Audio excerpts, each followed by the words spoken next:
In February 2013, the world changed.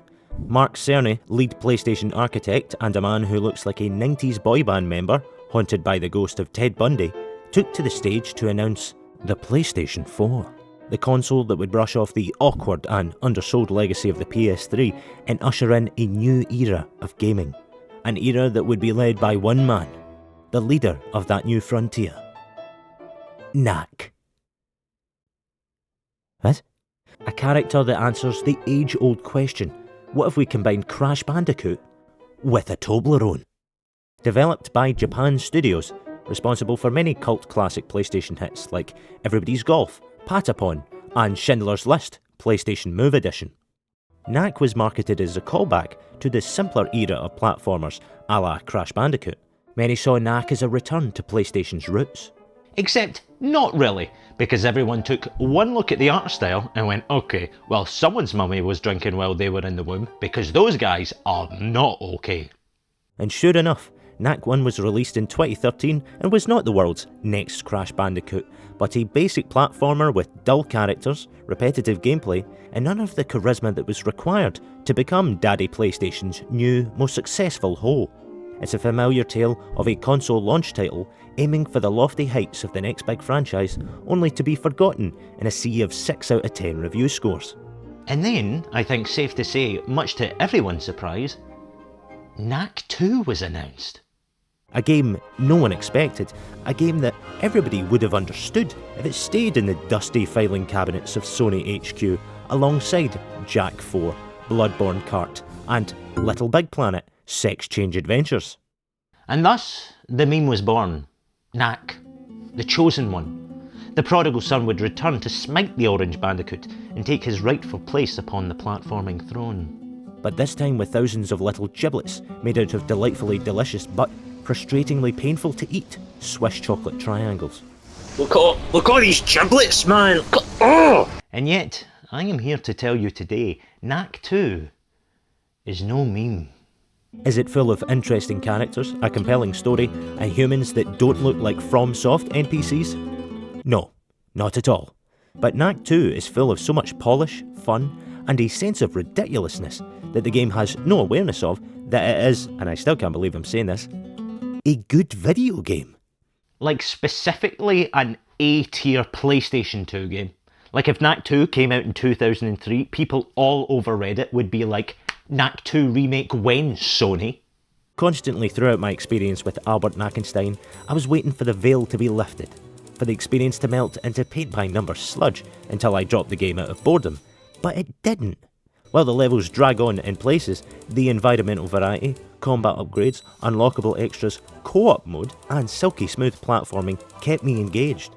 And most interestingly, the game's story and presentation is so rife with comedy potential that the game has no awareness of. I can't help but wonder about the alternative timeline where Knack is the most subversive comedy platforming mascot out there. Ludicrous moments like the countless QTEs where you can watch Knack be killed in several hilarious ways. Or have Knack out himself as a racist. I really hate goblins. Or have the story structure akin to an HBO drama that involves cold opens, multiple months in prison, and people being killed directly in front of you. They're attacking the village. You know, out of all the videos I've made that I've worried won't have an audience, this is definitely up there. To convince the people, the masses, that Knack 2, as the kids say, goes kind of hard. But you know what? If I have to be the change that Knack wants to see in the world, then by God. Let's get knacked up, baby. Now you may very well be thinking to yourself, Jordan, come on, surely the story of the video game Knack 2 is not worth knowing. If the leg to torso ratio of the main characters are anything to go by, the plot depth of this experience will be akin to a CBeebies puppet show. We're just normal men.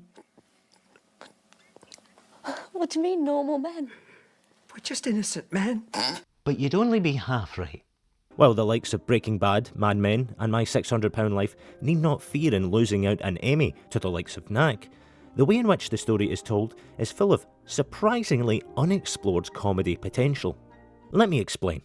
Imagine a Resident Evil game, for example, that did not lean into the cheese of its content. A completely straight-faced, dry experience that did not involve anime Matrix agents who only have 7 minutes to handle everyday tasks. 7 minutes. 7 minutes is all I can spare to play with you. Did not have a steroided up main character who will punch the boulders of life out of his path, and does not culminate in shooting a dying man drowning in lava with 2 rocket launchers at the same time. It would not have that silly charm that makes Resident Evil so appealing. Knack 2 has a similar silliness in it, but unlike Resident Evil, has no idea it exists. Indubitably. It doesn't recognise that starting your game with an AMC-style cold open, when your entire cast looks like the Marshmallow People from WALL-E, is ridiculous. It does not realise that having your main character discover a hidden civilization, only to immediately terrorise its citizens and destroy their infrastructure, is ridiculous. And does not realise that having a villain go from generally one-note evil bad guy to completely genociding a city in a game made for children is ridiculous. The amount of times I was waiting for Knack to look directly into the camera in bafflement at the silliness happening around him was countless. For God's sake, Knack himself, perhaps the worst named video game character in history, is primed for comedic antics himself. Just fucking look at him. Yeah. What the fuck? In his smallest form, he is a silent, cute little slapstick guy. But as soon as Knack becomes comparably sized to his disabled carers, he gains the voice of the most powerful black man outside of Christopher Judge. And don't get me wrong, I'm not just profiling here. This is the guy who voices Knack. This guy. I fucking wish this dude voiced me. But you know what? Instead of trying to convince you, how about we just go through the tale of Knack together, so you can share in my bafflement. We begin our tale with a regretful monologue from one of our main characters, Lucas. No, he's not allergic to anything, that's just the way he looks.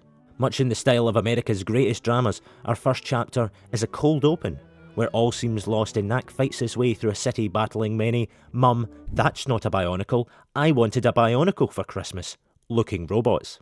At the end of this chapter, Knack is seemingly crushed to death. Chapter 2 moves back in time as we are introduced to Ryder, the character who's voiced by the American voice actor guy. You know, that bloke you've heard in a million games but don't know the name of. I'm just happy I get to spend some time with my favorite nephew. Ryder and Lucas are cottage cheese people, both in texture and colour. They only ever open their mouths to say something vaguely positive and encouraging about the situation, and Knack quietly listens to their inane bullshit as he massacres goblins in the background. And it was witnessing this dynamic that I realised something. I am telling you, right now, this would be an S+ tier video game if Knack just spent the entire time ripping the piss out of the two of them. Like he properly resents the fact he has to be around these stubby-legged freaks all day, devoid of all character and personality. Knack was given the gift of life, and yet the only life he ever gets to live is one with the most ambitiousless, bland, and let's be frank, fucking weird-looking pair of incels he could find. You join Lucas and Ryder in a peaceful hike through the mountains as you enjoy heroic activities such as punching goblins and killing butterflies. After a sequence that goes on for like 20 minutes too long, Lucas proudly shows off to his uncle and choking hazard of a friend a field of dead people. Well, I say people, they are robots. But I've got some good friends that are robots, and you know what? I'll pay them some goddamn respect. Isn't that right, Alexa? No, don't order the— In a presumed fit of rage from the spirits of this world, the many robot corpses arise from their rusty graves and start fucking shit up, hard style. After an enjoyable escape sequence, we go on to find the monks. The mysterious mountain monks are joined by the Professor, everybody's favourite grey-haired Guy Fieri impersonator, and that random other lady from the first game. Perhaps this combination of circus freaks can help Knack solve the robot problem. Knack is then entered into the Mortal Kombat tournament, where we are introduced to Ava for the first time. It's hard to believe you saved the world. All you know are 3 punches and a kick. He can jump. I am a talking golem made of magic sentient metal. You talk to me like that again, I'm gonna turn you into fucking paste I'm gonna spread on my morning toast, alright? Ava is the most frustrating imbecile in this game. She has really flat voice acting, and I will complain more about her later. We then move through the mountains for reasons I cannot remember and guarantee are not important. But it's okay, because we are introduced to one of the game's more creative mechanics of growing Knack with different materials. Once imbuing Knack's body with ice, we are treated with, arguably, the best, worst line spoken in video game history. Okay, I'm just gonna give you a minute here, right? Okay, so Knack, you're just gonna say an ice pun. What is it gonna be? What's gonna be the ice pun that's gonna come out of his mouth? Alright, his clattery little mouth. Go in the comments or whatever, let me know. Be genuine, be honest, go and then come back. It's an ice pun, right? What could it be? Right? Then prepare yourself. You ready? You ready? Okay, here it is. Ice is nice. That's right. Out of all the things he could have possibly said, out of all the Batman and Robin Dr. Freeze puns possible, what killed the dinosaurs? The Ice Age! That's not even right. A professional writer was employed and paid to write the line, "Ice is nice." Understandably shell-shocked from this writing, the following 40 minutes were a blur as my vision had all but ceased and my hearing had become constant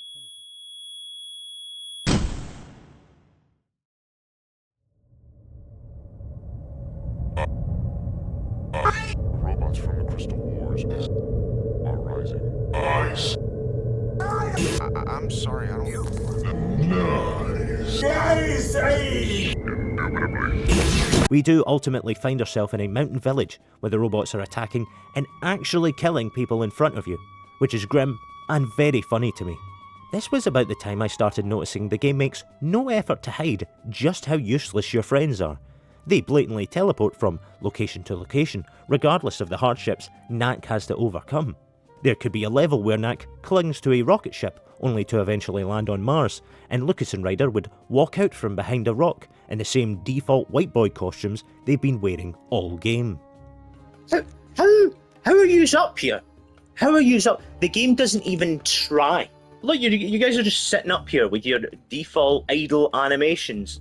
Knack doesn't even have the gall to be like, how the fuck are you guys up here? Hey Knack, how you doing, buddy? No. Answer the question, Lucas. Moving on, after the destruction of the mountain monk community, we learn some Knack lore. Yeah, I'm being serious. Knack lore. It's like finding out the bloodline lineage of Ronald McDonald. Our budget Bionicle brothers were in fact made by Uric, the High Goblin King, a baddie from 200 years ago. Now let's get one thing right. He's a high goblin, not a normal goblin. And if RPGs have taught me anything, a high goblin is like a normal goblin, but racist and sexier. Like if goblins were like tech people, goblins use Android, high goblins, Apple. Everyone's a MacBook. Oh wait, or are they Linux bros? Oh shit.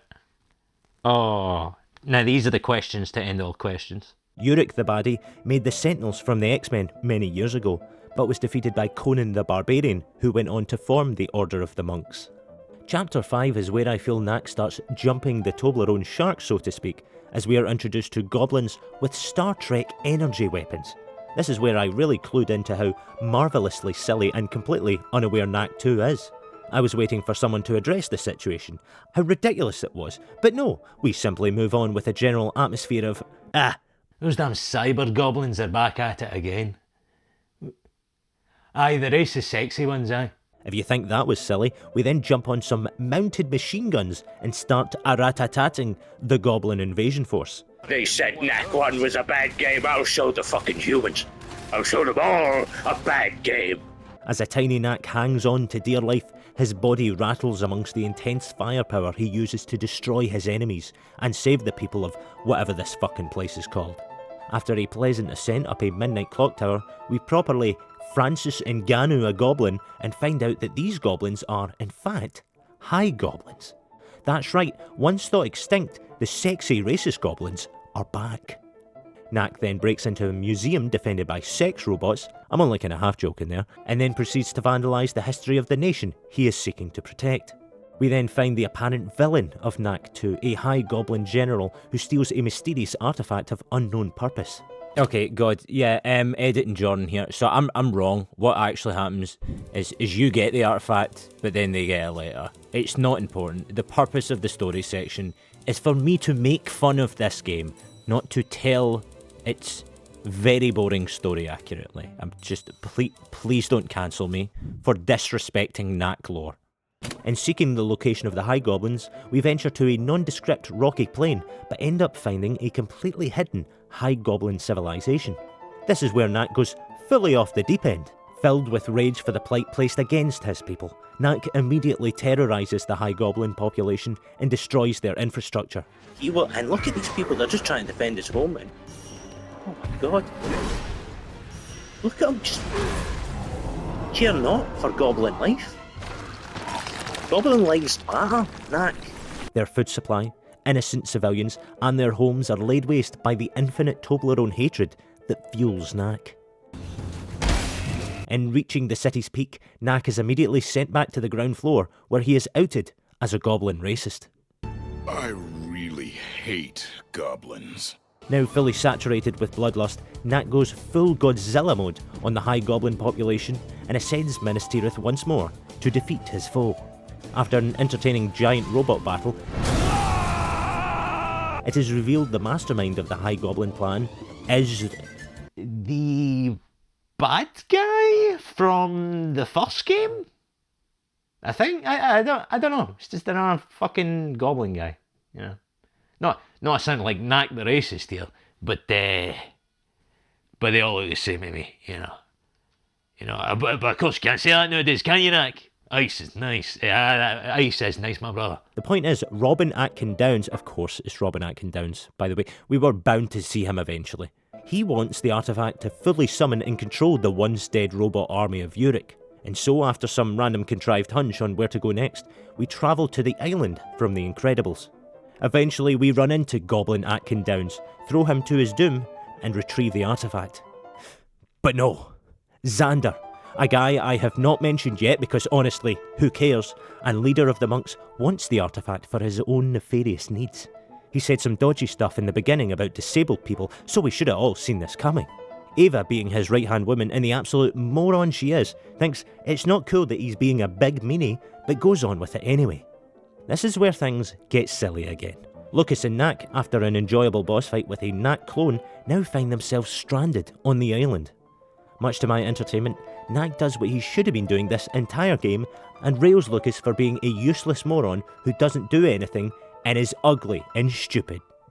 Lucas. But here's the funny thing. You're probably expecting them to resolve their differences and get right out of there. No. Once again, like we are in the midst of some award-winning gritty drama, we skip forward in time as Lucas and Knack have remained completely stranded on this island for 6 months. Somehow, not 6 fucking months, somehow not dying of thirst, starvation, or figuring out a method of escape quicker. Do you see what I mean when I say this game is ridiculous? Like, from a writing perspective. That's hilarious. Is it just me? It's hilarious. Is it just me? I feel like it's just me. In a children's video game where the protagonist is trapped like an absolute gobshite for 6 fucking months. It's so needlessly grim, but the game doesn't get it. It thinks it's being sensible and sincere, and it's not. It's ludicrous. And I wish it understood that and leaned into it because it is so funny to me.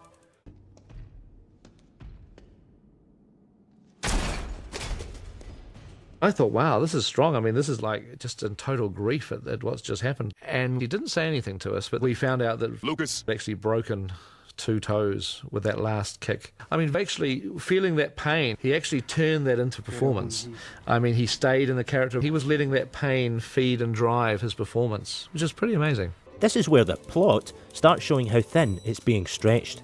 After Lucas finally realised he could construct a plane from bionicle bits, you revisit the Professor's mansion from the first game, the Fieri estate. After rescuing the physically malformed squad, you move to Katrina's base. Katrina's the creator of the aforementioned security sex robots. robots that have been constructed solely because Ryder is her stalker, and looking to deter him from breaking the terms of his restraining order, she developed an entire robot army. That's girl boss energy, if you ask me. With Katrina's help, you make your way to a shady operation in the mountains, where Xander is looking to reawake the X-Men Sentinels. After infiltration, I, as Mini-Knack, properly Michael Myers up a guard.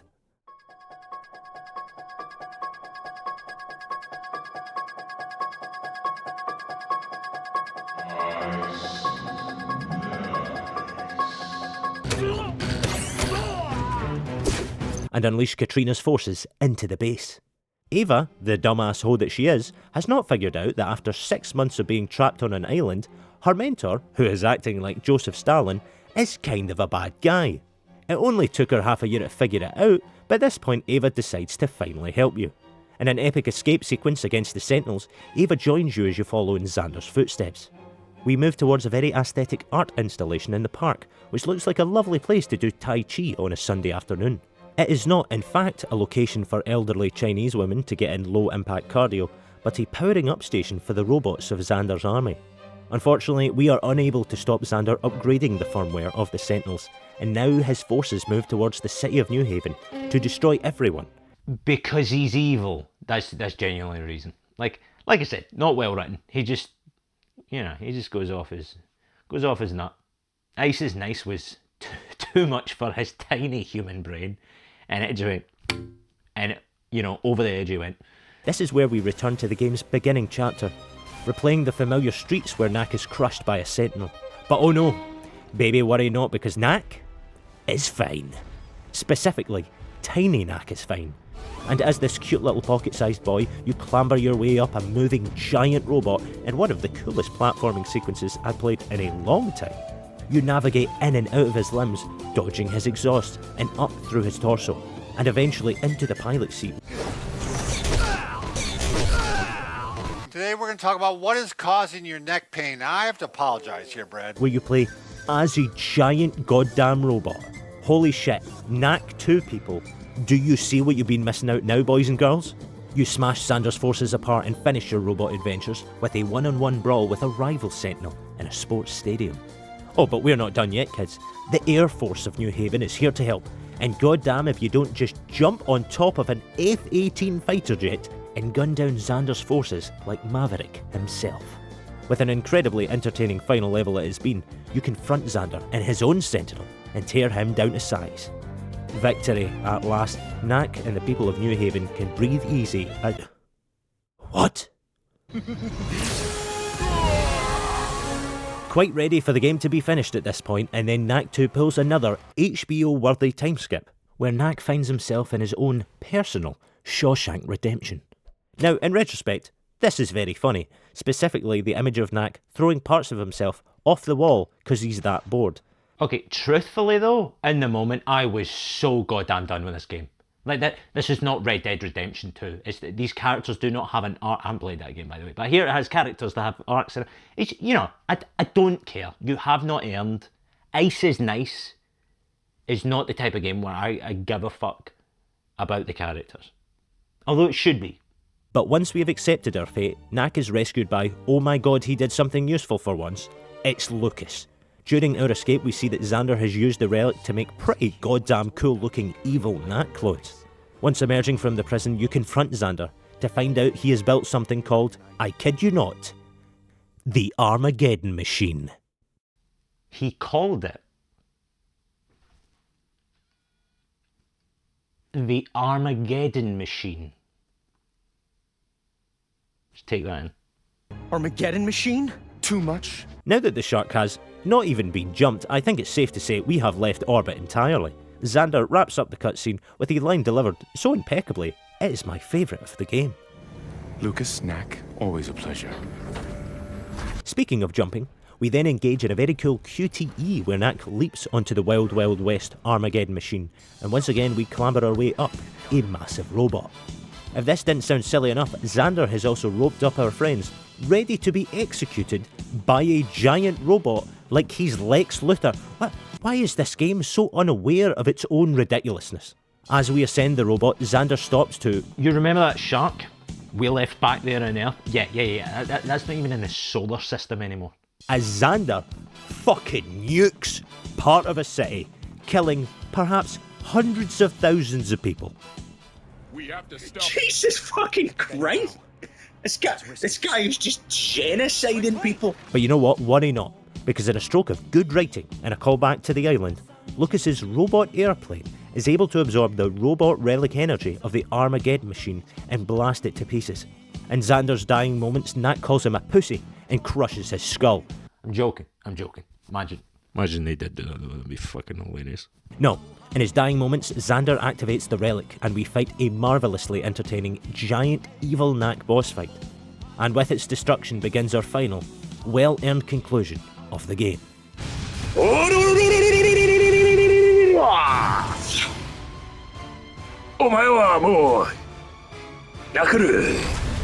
Our story wraps up with a party where Knack chats up Ava. Do not want to think about the mechanics of that scenario. You're not so bad yourself. We then get teased a Knack 3, as Knack ponders what the rest of the world is like, and if there are any others like him out there. What? Failed platforming mascots? Aye, hundreds get in the van. Lucas and Knack fly off towards the stars as we enjoy a sequence of Knack breakdancing over licensed music that's been on my Spotify playlist since I first finished the game years ago.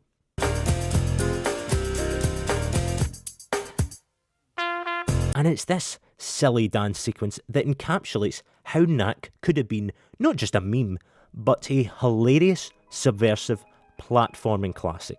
This energy, right here. This, I don't care about this world-saving bollocks. I am a little boy made of 85% fair trade cacao and I want to dance. That is what this property needs. In my head, Knack 3 should ideally be an exploration of his burgeoning career as a DJ and freestyle breakdancer. Imagine it. Can you see it now too? Think of the irreverence and charm of Daxter. Get a good look. It's the last time you get to see it. Yes. But crammed into the 25-ton shoes of endgame Knack. Drunk on relic energy and willingness only to dance. He is the future we all need. The character to set us free from our dreary, depressing lives. A Knack who constantly ridicules the lack of character and interest in his fellow castmates, and abandons efforts to save the world to be what we all truly strive to be. The funniest little boy you possibly can be. I don't think I've ever been more nervous to justify the making of a video than I am today, and convince people that Knack 2 is actually kind of interesting. But I stand by it, because so often in my 11 hours playing as an animated anthropomorphic being from Jewish folklore... That's a golem, by the way. Yeah, bet you didn't know that. Which I guess makes Knack technically Jewish. So Knack, if you're watching, shalom. See, now that I think about it, we're talking about making Knack irreverent and fun. What if we just make him like this old cranky Jewish New Yorker? We make him Larry David.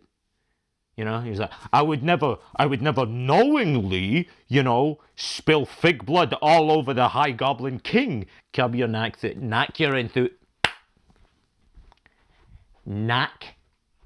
your enthusiasm. Where's an agent? Where's my agent? Where's my PR people? Come on, ideas.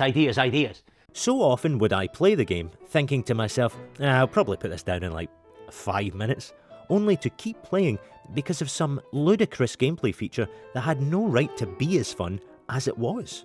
Like when Knack stopped punching and kicking people and got in a tank, where Knack had enough of these goblin schmucks and started ramboing them up like the flashbacks had taken over. And where Knack climbed the skyscraper-sized robot and went full Gojira on the marshmallow citizens of New Haven. Every time I sat in shock and looked around my empty room because I have no friends and my girlfriend lives 400 miles away, thinking, is anyone seeing this? The answer is, of course, no. No, Jordan. You're all alone. Most of the time, the game is somewhere between Crash Bandicoot, as Mark Cerny intended, and a Diet God of War. Honestly, it's very similar to a classic God of War. It has 2 basic attack buttons, a right analog stick evade move, and of course, sex minigames. Nice try, but I'm too big for that now. It looks so painful for the woman though. Now, don't get me wrong, we ain't playing Street Fighter 6 here, but the combat of Knack 2 is satisfying, and further reinforces the fact that goblins were only ever created to be beaten up in video games. Unlike the original, it features an upgrade tree that introduces, every now and again, key abilities that make the combat more expressive and engaging. And those new abilities you unlock are needed if, like me, you play on hard mode. Yeah, don't ask me why I played it in hard mode. I don't know. I couldn't tell you. It is the most roundabout method of self-harm I could possibly think of. It's just Elden Ring, but with extra steps, you know, and arguably more grotesque characters. But generally speaking, it is a good difficult. Yes, you die quicker, but impressively it's the improvements in enemy AI that are most noticeable. You need to play smart to beat them. Once again, I am amazed they put in this much effort. And the game doesn't stop. Knack can throw cars and rocks at people, reinforcing the long-standing childhood belief that it's true. Rocks are cool.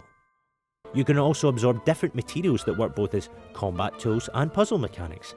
Iron Knack makes you extra thickums, gives you an iron whip attack, allows you to leave a line of metal pieces that can be used to connect electrical switches, and a statue that can be used to weigh down switches.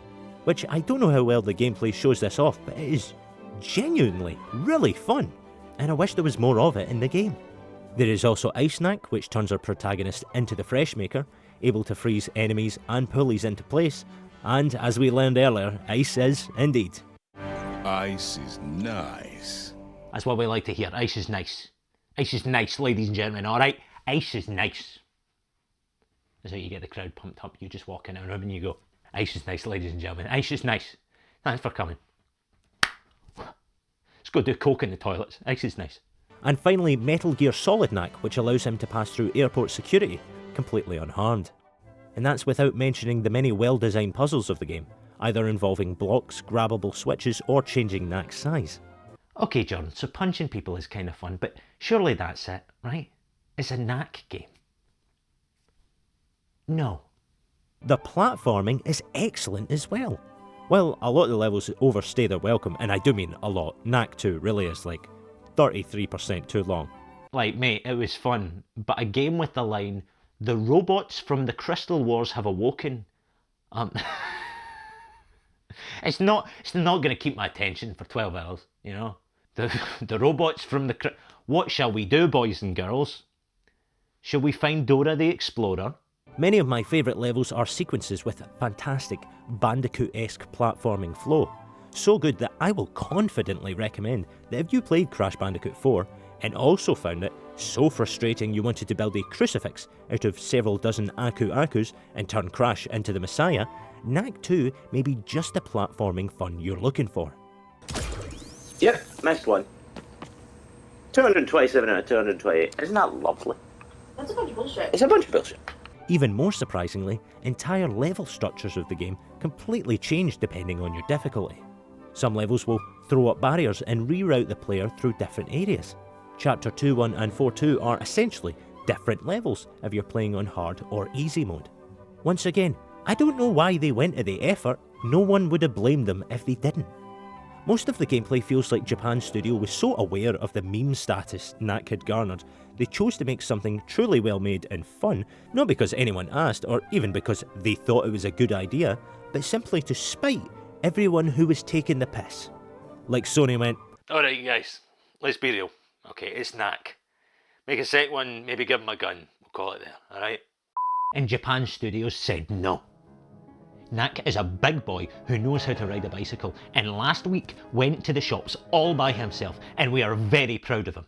And just for the lols, they went and made the game actually kind of fun. For example, unlike the first game, Knack can change his size from the tap of a button.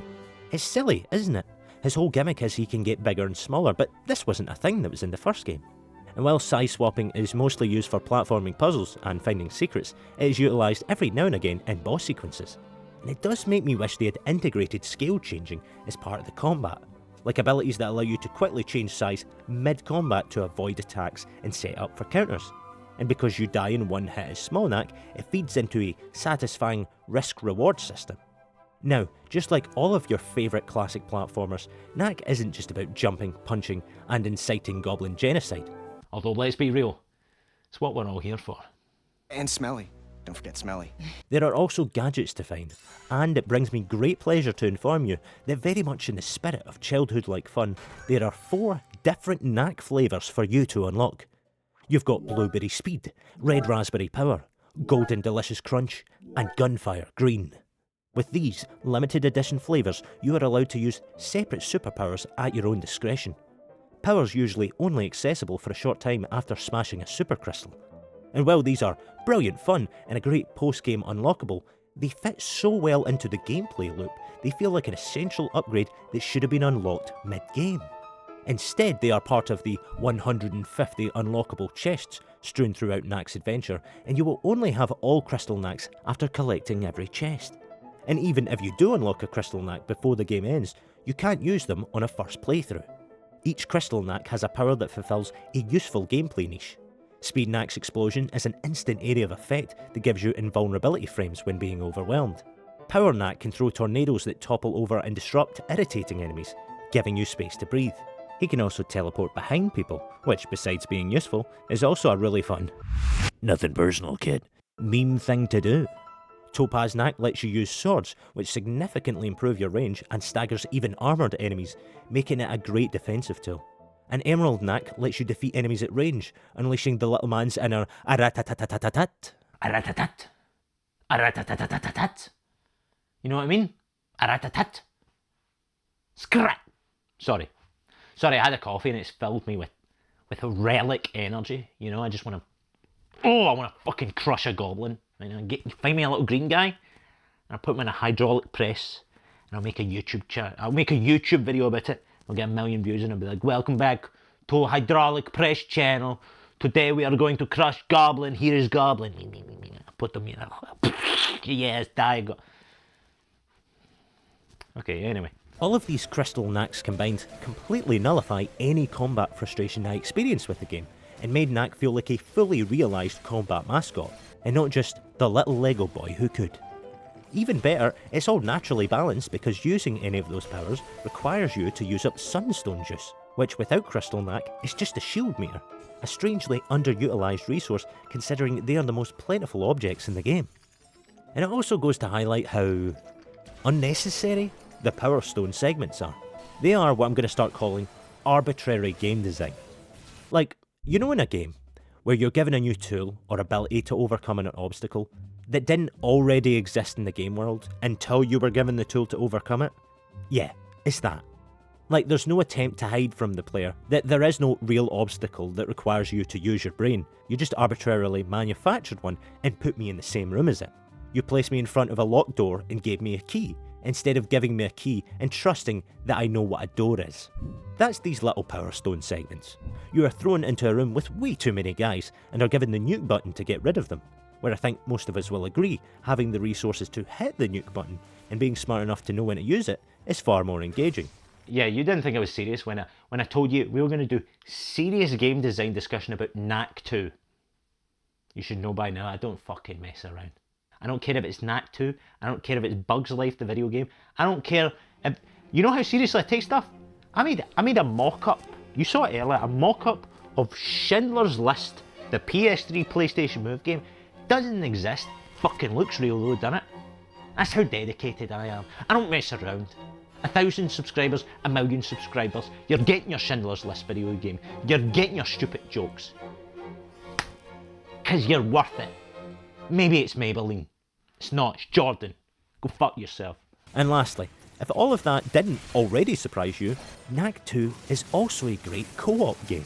For those in the audience who also like to game with their partner, who's not nearly as into the nitty-gritty of video games as you are, Knack 2 is already a great game to play with them. It's chill, it's got little giblets everywhere, and it's pretty.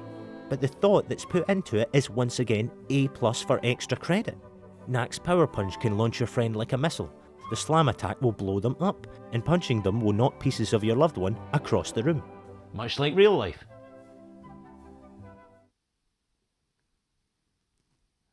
Much like real life. No. She dropped the charges. No. What do you mean they found DNA? Single player or co-op Knack 2 has no right to be as competent or enjoyable as it is to play. And while a lot of the chapters overstay their welcome, that's mostly down to the bare bones plot and cereal box covered characters, so I won't be blaming Knack for that one. You're reconsidering, aren't you? No. I mean, for God's sake, you climbed robots, rode airplanes, and went full Hulk ultimate destruction on an ancient hidden goblin empire. I don't know what Knack 1 did to you, buddy, but the PTSD it left you with makes for a damn good time. If there's one thing Knack 2 has that isn't too much of a surprise, it's that the adventures of everybody's favourite little desk toy has that trademark Sony first-party sheen. Don't get me wrong, the character designs are awful. Indubitably. Everyone looks like they've been pulled from a straight-to-DVD animated movie, and no doubt they'd be screaming for the sweet release of death if this wasn't a children's game. But it is also full of so much colour and fun and its environmental variety. In every single chapter, I was so impressed by how much effort the art team went to. You've got everything: daytime cities, coastline forests, starlit clock towers, sci-fi islands, underground bases, desert ruins, mansions. There's always something going on. And while the game drags on like a video essay made by a gaming channel way bigger than me, they certainly make sure your eyes have something new and interesting to look at every 20 minutes. On top of that, there has never been a game that has nailed giblets so much. Look at these giblets, man. Look at this. Look at all these little thingies, the little bits and bobs on screen. You want to talk tech demo, man? Super Mario 128. Eat your heart out. I'm knocking it up, baby. Just little fucking things floating and bumping around that makes you want to stick your hand through the TV and just make a meal of it. Like that kinetic sand toy I got for my 9th birthday and instantly ruined the carpet with. And it doesn't end there. The sound design is excellent and is, in large part, what makes the combat so satisfying. It's the cherry on top of the giblet experience.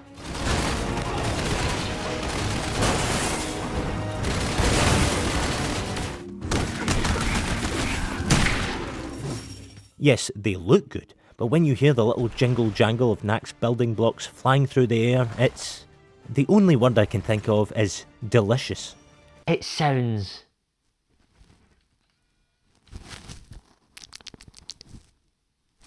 delicious.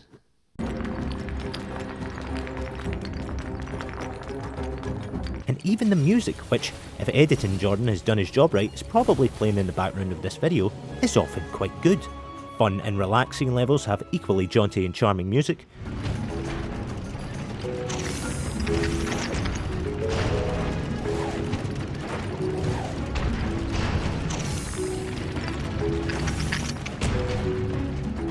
While the final boss fight is suitably epic.